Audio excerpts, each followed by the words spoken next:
But we begin here in Selma, Alabama this morning with the formal remembrance of an American hero, Congressman John Lewis.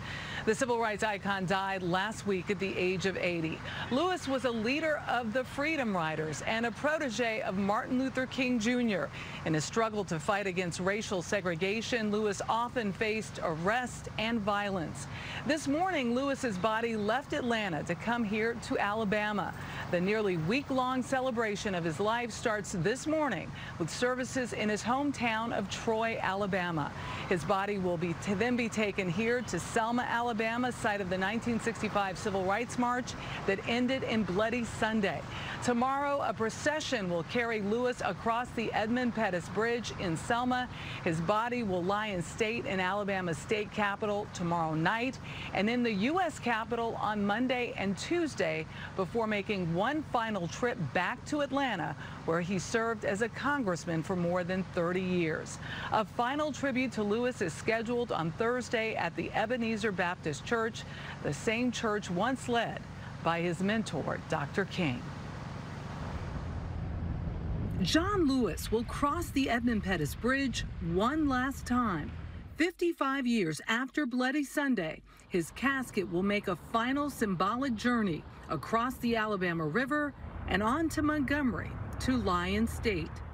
The history of this region cannot be told without Lewis and all the other civil rights champions who fought with such steadfast passion. When was the first time you met John Lewis?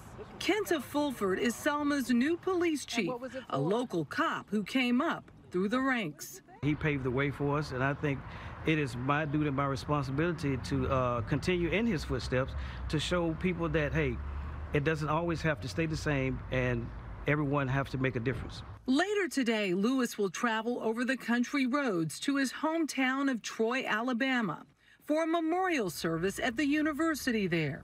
Lewis wanted to attend the then whites-only college, but the school ignored his application. I tell you, in so many different ways, I'm honored and happy to be here. Thank you. 2 years ago, there was reconciliation as the school celebrated John Lewis Day and unveiled an historical marker.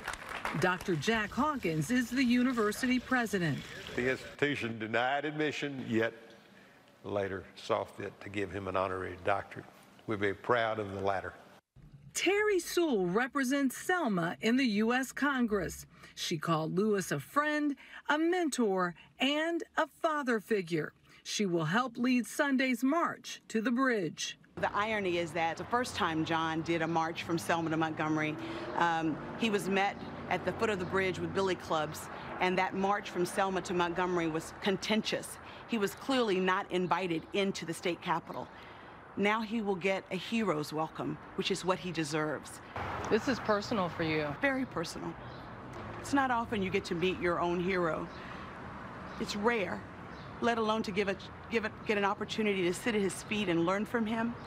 To walk in the footsteps of John Lewis with John Lewis, that's a treat of a lifetime. And I got to do it over and over again. Over and over again in Washington, D.C., where she says so many people were touched by his kindness, the subtlety of his mentorship, and certainly here in Selma, Alabama, where you have people walking down the street who have their own personal stories. This man really touched so many people, Dana and Jeff. Michelle, that's been the amazing thing, is seeing how many people he touched over the last week. I've even heard from friends who lived in his district and met him just one time with their stories. Wow. He really had such a huge impact.